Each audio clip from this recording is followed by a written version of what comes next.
Alikho elishona lingenazo ezalo yamkela ke nazi ezihamba phambili namuhla. Abe ACDP bakhala ngomthetho osivivinywa, iAction SA ithi inkulu inkinga yamanzi eThekwini, kanti le Rise Mzansi ibambe imashi yamanzi. Izindaba ze1KZN TV uzifundelwa uSiyabonga wakaduma nina bezulu elidume esandlwane siyakhuleka. Amalungu eACDP abhekishe ngaphandle kwehhovisi lomnyango wezemfundo esifundazweni KwaZulu-Natal elizinze eThekwini ngenhloso yokuzwakalisa ungahambisani nomthetho osivivinywa obizwa ngeBella Bill. Uthandeka Mthabelo ngusihlalo weACDP Women of Destiny ukulesifundazwe uthi ke kabawufuni lo mthetho osivivinywa njengoba ubanqinda amandla namalungelo kubantwana njengabazali. Bazwakalise ungahambisani nokuphasiswa komthetho osivivinyo obizwa iBella Bill abazali babafundi ezikoleni ezahlukene abangaphansi kweqembu iACDP eThekwini.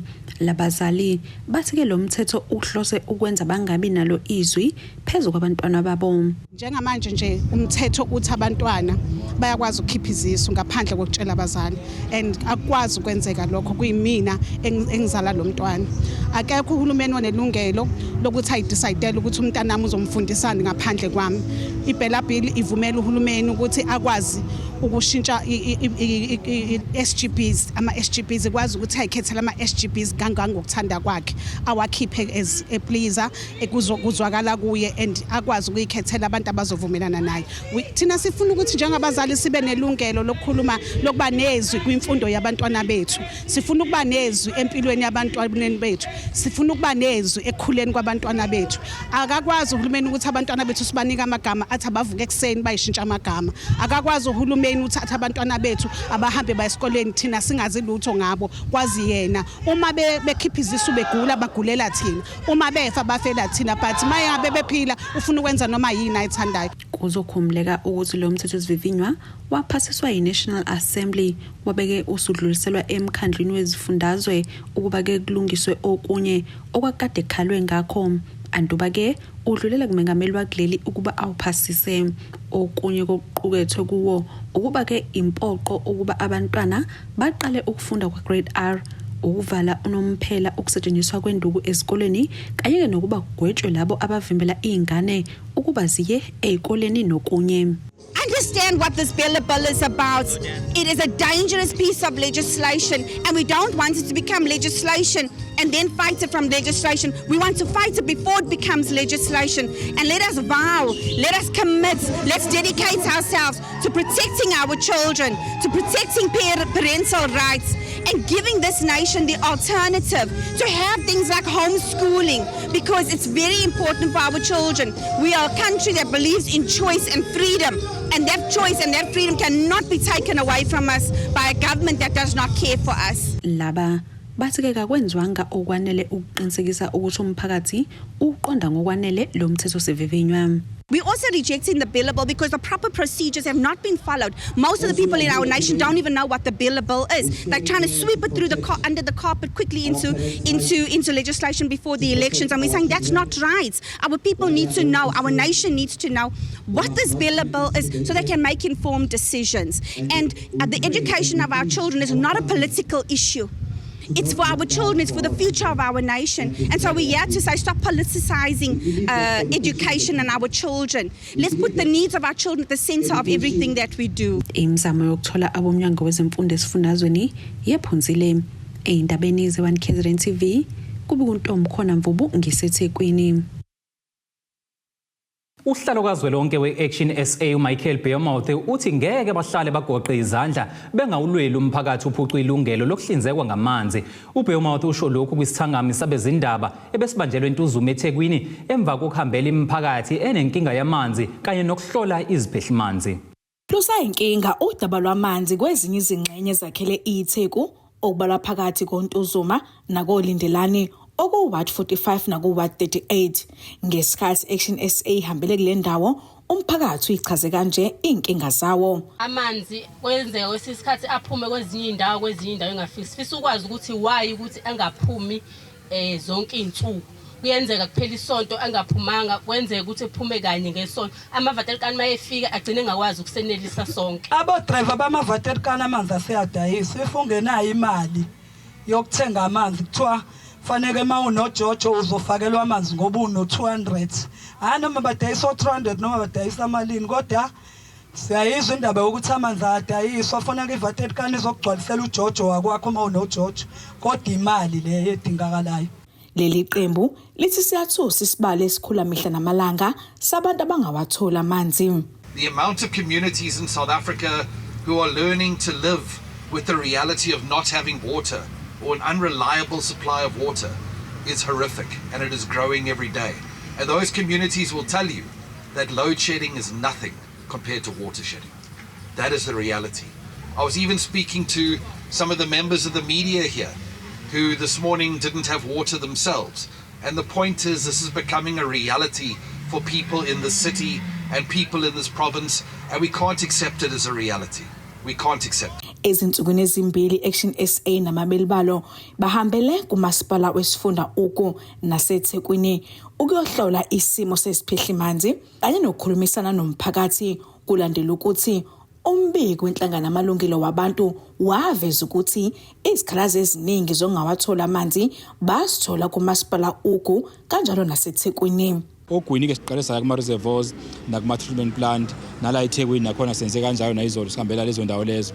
Kodwa nje ukuhlanza konke kuyavela one ukuthi omasipala babili kunokuthi basinikeze indlela okungena ngaphakathi siyibonele inkinga nokuthi besichaze yini inkinga bonke babalekile ukuze besondele ogwini bavela bafaka nje nengane ama security azovimba singangeni komasipala sibabhalele basiphendule incwadi basithethe ngeke bekwazi ukuthi beze bezohlangana nathi kodwa ke nje nomphathi akhuluma nawo kodwa engakusho ukuthi esikuficayo emphakathini ukuthi ama reservoir la anayo amanzi inkinga ebakhona ukuthi ke mase kumele aye kubantu amanzi kuba nezinkinga zenqalasizinda engaphakathi kwamasipala abanye bakhalana ukuthi ke kuba khona abantu abenza ibusiness ngokuhlupheka kwabantu ngenxa yamanzi ukuthi banqamula amapayipi abanye bavala ama valve benzele ukuthi kungena ama water tankers akuwona ahambisa amanzi emphakathini.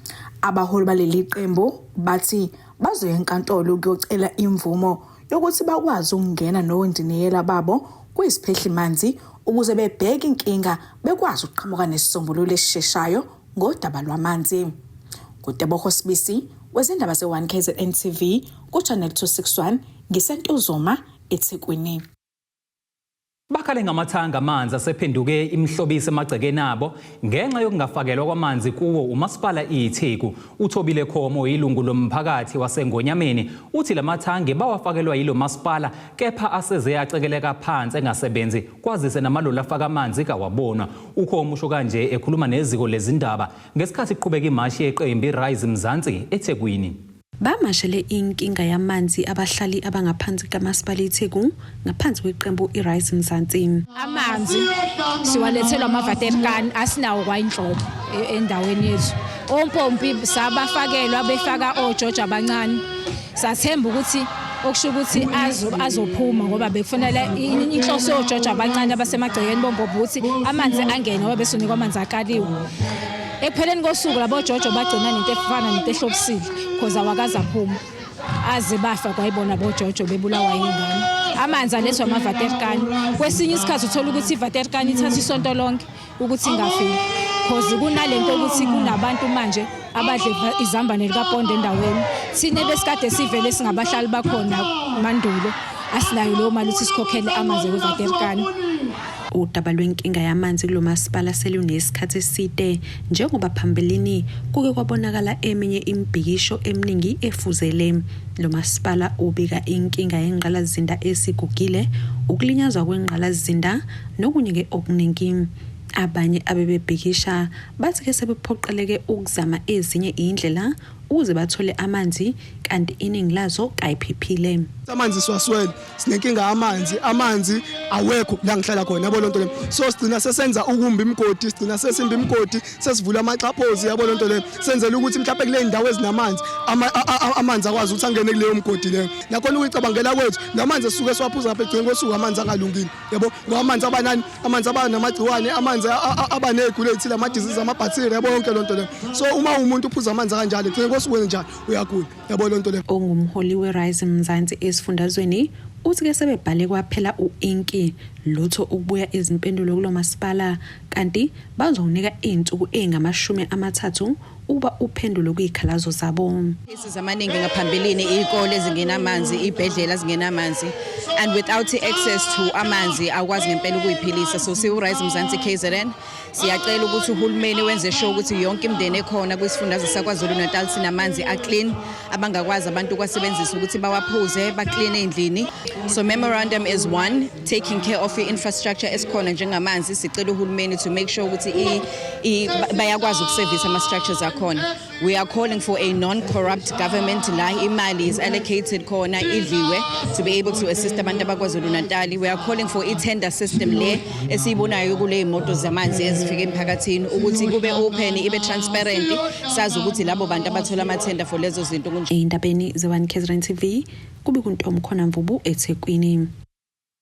Osomabhizinisi abancane abakhele isifunda iZululand bathola ithuba lokuthi bacotshelelwe ngolwazi kanye namasu okubathuthukisa bethuthukise namabhizinisi abo ngaphansi kohlelo olubizwa nge-Social Entrepreneur Network okuwuhlelo ke olusungulwe ngokubambisana iZululand Chamber of Business nebhange laka-Absa nesikhungo ke semfundo ephakeme iNyuvesi yaKwaZulu-Natal. uVanessa Ncobela weZululand Chamber uthi-ke bahlose ukuthi osomabhizinisi bazi imigudu efanele okumele bayibambe ukuze bakhulise ibhizinisi. iZululand Chamber of Businesses isikhungo semfundo ephakeme iNyuvesi yaKwaZulu-Natal kanye nebhange Absa kokubambisana ke babe nohlelo oluhlanganisa osomabhizinisi abancane abavela ezindaweni ezahlukene ngenhloso ukuthi bazocobelelana ngolwazi lamabhizinisi kanye ke nolwezimali kakhulukazi ke izimali zokuqala amabhizinisi noma ukuwathuthukisa amabhizinisi abo ukusahlondlobale.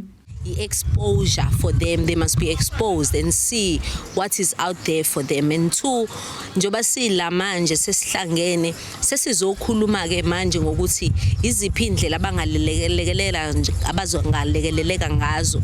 Njoba ubonile kukhona ngisho uAbsa ibhenki esebenzisana nalo kakhulu njenge chamber.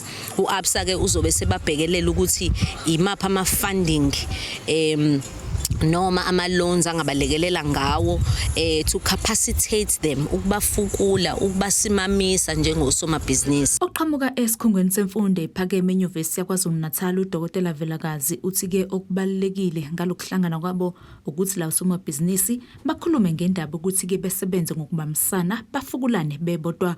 uVelakazi uthi njengesikhungo bayakuqikelela ukuthi-ke bethuthukise abesifazane noma labo abebecindezelekile ngaphambilini.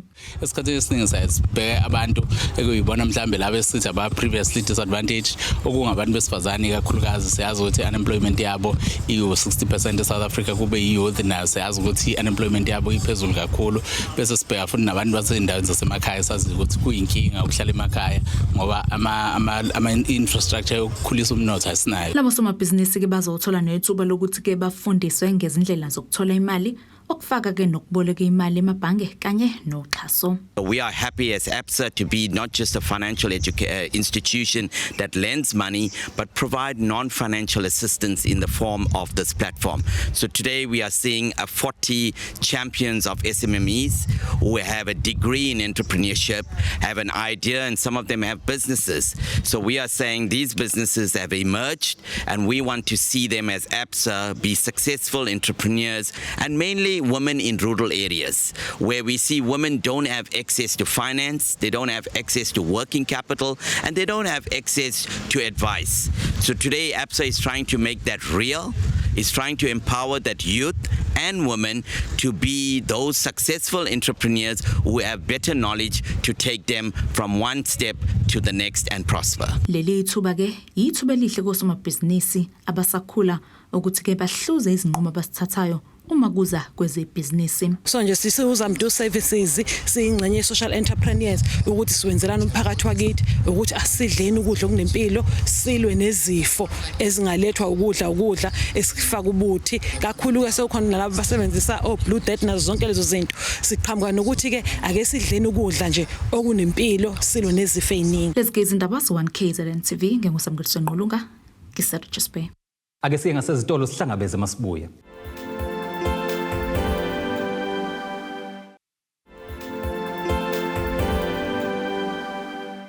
Asikubingelele siphinde sikwamukele mongabe usanda kubukela izindaba zethu nazi ihloko ezihamba phambili namhlanje.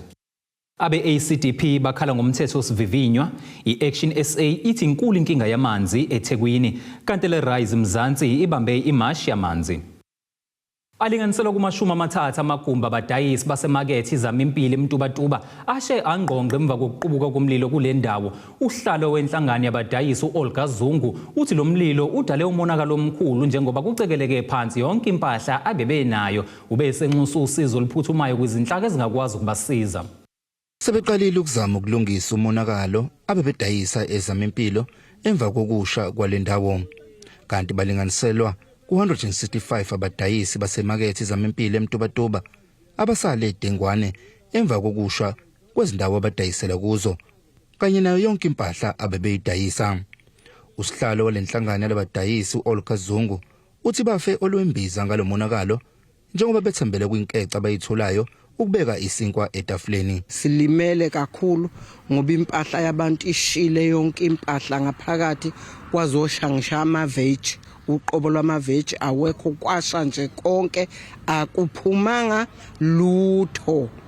Izolo nje ingane sithe siyafika emakhaya ogogo esikhwameni akukho lutho esikhwameni, sidangele kuze kube namhlanje sidangela sasothathana sihlanganiseni umonakalo omkhulu kakhulu. Omama abalapha ekhaya amagumbi impahla eshile omama abawu165, omama abaphila la phansi kwalamagumbi, amagumbi ashile awu30 ewonke amagumbi. Inkathi echaza ngomonakalo odalekile njengoba kushe yonke into, unxuse zonke izinhlaka ezingakwazi ukubasiza ukuze bakwazi ukubuyela esimeni.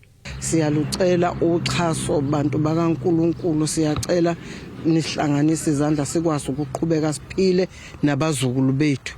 Niyazi ukuthi amakhaya semelwe ngomama, imisebenzi kubantu ayisekho abasayitholi, simisa imizi njengoba singabantu besifazana. Umeya umdaka osasithembisa ukuthi khona bazofika namhla, kungami nje kuthule kanje, khona usazofika namhla bezosinyakazisa, kodwa akukho kutheni. Uzosipha nje into elinganayo sonke, kodwa akakushongo isibalo sakho ukuthi singakanani, sisagade yena ukuthi uzofika nani ubaba umdaka. Usomlomo kamasipala uMtubatuba nophinda beyikhanselela kule ndawo Ward 20 uSibongile Shezi uthi bazohlala phansi njengomasipala baxoxisane ngabangasiza ngakho, kanti uphinde wanxusa nezinye izinhlaka ukuba sondele ukulekelela. Le makethe le iyaphilisa kakhulu abantu besifazane njengoba nibabona nje beyisebenzela, abanye basenababa, kunezingane eziningi ezifunde ngenxa yale makethe. So ukuthi imoshakale iyenze ubuhlungu enhlizweni yethu ngoba kade bekhala izolo, bekhala ubona ukuthi iyona labathola khona isinkwa. Manje mayisiba kanjena nje siyakhuleka nje kunoma ubani ongangenelela asiphe usizo ngoba eziMtubatuba municipality ngesikwazi ukuyithwala zonke lezi indleko, kodwa kukhona ubabumeya athe bazokuzama beno MM necaucus yeIFP nayo futhi ikhalile kanye nomasipala nje wonke. Kanjalo nehhovisi likaNdunankulu esifundazwe KwaZulu-Natal likhipha istatement elizibophezela ukuthi lizosebenzisana nezinhlaka ezahlukene ukuzama ukusiza labadayisi. Izindabeni ze-KZN TV kubika uThabani Maphumulo eMtubatuba.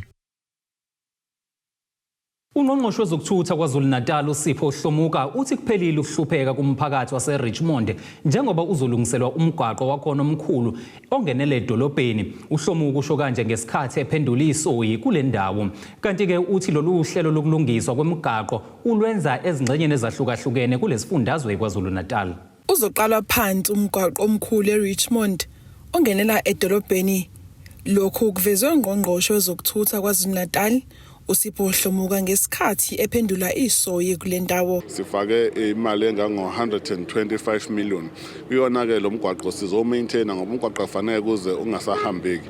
Ingakho futhi osomabhizinisi abancane bazokwazi babenefite, abantu bakithi bazokwazi ukuthi bathola amathuba omsebenzi. Kodwa futhi umgwaqo sizothula uphi 334 la khona sifaka khona imali engango 90 million ose Ward 3 nakhona abantu bakhona bazokwazi ukuthi ba benefit abantu abadala abantu abancane bazokwazi bathola umsebenzi. Siyafisa ukubonga kakhulu abantu bakithi ukuthi babambisane nathi, sibonge ubuholi ukuthi ube nathi, sibonge amakhosi asendlunkulu, kodwa sibonge nama officials omnyango ngoba asebenza kanzima ukuze lama project akwazi ukuthi enzeke. Imeya kulomasipala ithi ijabule ngalokho. Sijabule kakhulu ngentuthuko elethwa uhulumeni African National Congress kubantu. Sijabule kakhulu ngokuthi uDepartment of Transport uphendule eceleni esisuke sicelile. Akubona ke kodwa lo mgwaqo kukhona nomunye ongalena iBennesfield nawo 4 km nawo futhi abazowenza. Uhlomuka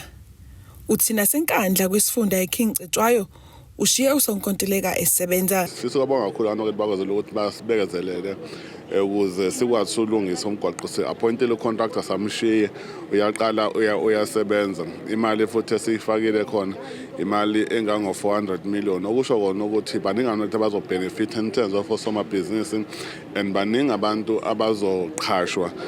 Siqasha nje lapha abantu abangaphezulu kwa-30 kodwa sinabantu ngaphezulu ka-50 safanele futhi ebaqhashwa. Kanti uthi ziningi izinhlelo azenzayo kulomnyango. Siqhubeka njalo umsebenzi esiwenzayo, ingakho kusasa sobe sihambele eFrahead la khona siyohlangana nama stakeholders siyoxoxa ngokutshontshwa kwemfuyo as part of dealing with or fighting with the crime, ukuthi asibambisaneni silwe ne-crime ezweni lakithi. Ingakho kunemoto kufanele sizishiye siyithengele ama-CPF nabafowethu asebenza indaba yokulwa i-crime. Sibe nendlela ukuthi senza kanjani sibambisane namaphoyisa ukuthi silwe nobugebengu. Ingakho sithi ubugebengu abuzukuliwa amaphoyisa kuphela kodwa kuzoliwa yithina sonke uma sibambisene. Ingakho sihlangana nama-stakeholders kusasa ekuseni ngo-9 lapha eFarmers Hall ngesokuthi ntambama sobe silapha eMondlo nakhona siyothula umgwaqo osohluphe kakhulu obalekile ohlanganisa iMondlo neNquthu. Umphakathi wase-Richmond uphume ngobuningi bawo ukuzolalela inkulumo yakhe uHlomuka enkundleni yezemidlalo ezindabeni ze1KZN TV ku-Enda Dube se-Richmond. Isizoba ngumlando eyokwentula kwamanzi ku-Ward 4 ngaphansi kamasipala iNquthu. Lokhu kubonakala emva kokuphothulwa komsebenzi wamanzi azophakela abantu abangaphezulu kwezinkulungwane ezimbili ezigodini ezine ezakhelele ewadi. Umasipala ke wesifunda uMzinyathi wethulele lamanzi ngokusemthethweni emphakathini wakule ndawo, kanti ke baveze ukuba lo msebenzi uthathe imali elinganiselwa kwizigidi ezingama-33 zamarandi. Umphakathi waku-Ward 4 ngaphansi kamasipala iNquthu uveze ukuba besesiside isikhathi bentulela amanzi. Ubasolile Mncube uthi bekuyinkinga kakhulu ukulanda amanzi emfuleni njengoba ephila ngokugula. Ile kakhulu amanzi. Siwantula kakhulu sekuyisikhathi eside ngani zami. Amanzi singenawo sishona emfuleni sokha amanzi la abephuzwa zinkomo nezimbongolo. Nje manginibona ngilapha angiyazi intokozo enginayo njengomama ohleli ngokugula. Ngithi mangiphuza lamanzi asemfuleni ngicindezeleke kakhulu. Ngilo mama onoshukela nezifo zonke nje obedinga amanzi aclean nobedinga ukuthi njalo mayivuka eksena ashashe ethola ukudla koqala akwazi ukudla amaphilisi akhe. Kodwa ngesimo samanzi bekungizima lokho ingane zami kakhulu ngoba bengingakwazi ukuthi ngisheshe nginqamlele ukuthi ngidle amaphilisi ami ngenele ekseni nabasemini kanjalo. Kanti baveze ukuba kuphelele ukukhathazeka njengoba umkhandlu wesifunda uMzinyathi ususondele kibo. Njengoba nifikile nje kwintokozo enkulu kabi kimi vele kudala ngilindile ukuthi inkosami lo Mzinyathi uyofika nisithola amanzi. Namhlanje sibona umehluko omkhulu kabi ngoba ngishiye nje abantu bonke sebegcwele inkalo bekha amanzi aphuma ngaphansi koMzinyathi amahla clean sesodla amanzi amahla clean sikwazi ukulala siphuzile sikwazi ukugela amanzi abeyinkinga awukwazi ukulala ungagezile awukwazi ukuvuka ungagezi awukwazi ungapheka awukwazi ungawashi ingubo engawasha ziyaluma kodwa namhlanje nizokwenza umehluko omkhulu phakathi kwempilo zethu. Usekela mongameli weqembu le-IFP inkosi uMzamo Buthelezi uthi kufanele abantu beqeqeshane ngokongiwa kwamanzi njengoba kuyinkinga kazwelonke. Halalisa umsebenzi omuhle owenziwe ngumzinyathi umeya uNgubane wokuhlinzeka abantu bakule ndawo ngamanzi ngoba siyazi amanzi ayisidingo esibalulekileyo njengesokuqala futhi ayisiseko sempilo ngaba siyageza ngaba mhlumpeke ukhucula kwendle ngisho amabhisi uqobo lwawo ukuze ezo investor abuka ukuthi amanzi akhona yini cishe amanzi abaluleke ukwedlula yonke into ngoba ayinayo i-option yesibili uma ungenawo uzokwenza ini. Kodwa bengifisa ukuthi umphakathi wakule ndawo sesijabulile sabonga kodwa awangayibulali ingqalasizinda. I-infrastructure yethu lokufa siyivikele ingavandalizwa. Okukhulu nakho konke siyadinga njengomphakathi amanzi siwonge ngoba izwe lethu alinawo amanzi. Khona manjalo umeya womasipala uMzinyathi uPetros Ngubane uthi lo msebenzi wamanzi uthatha imali elinganisela kwizigidi ezingama-33 zamarandi. Le project ke idle imali ezigidi engama-33. Yona ke izosiza umphakathi wakuyo le ndawo walapha kwaJama. Umphakathi ozohlomula imizi 432 bese kuba abantu abazohlomula u2592 uba basizakale kule ndawo. Indawo ezosizakala kule ndawo emagcekeni kube yise7 eBilbom kanye naseNgwebini. Yilabo bantu abazosizakala kule project. Ngiyathemba ukuthi ke abantu abazosebenza ababesebenza abazosebenza bebheke le project ababalela ku24 baqhubeka nokuyiphatha kahle le project babona abantu basizakala ukuthola amanzi. Nginentokozo ukuthi namhlanje ngize sizoyivula sidedele kubantu. Thobeka Dladla ezindabeni ze1 KZN TV ngisenquthu. Ake siphinde futhi sihlabe ikhefu sihlangabeze masibuye.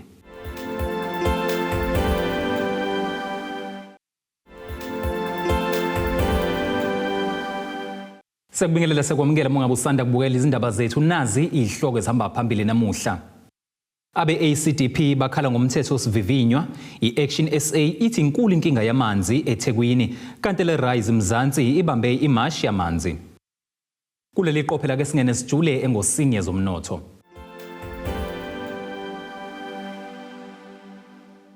Irandi lakuleli u-18.56 maliqhathaniswa nedola laseMelika libe u-19.93 maliqhathaniswa ne-euro lase-Europe liphinde libe u-23.15 maliqhathaniswa nopondo waseBrithani. Igolide lona lingu-2,314 ounce kuthi uwoyela ongahluziwe ube u-$83.58 umphongolo. Asibheke isimo sezulu ongasilindela.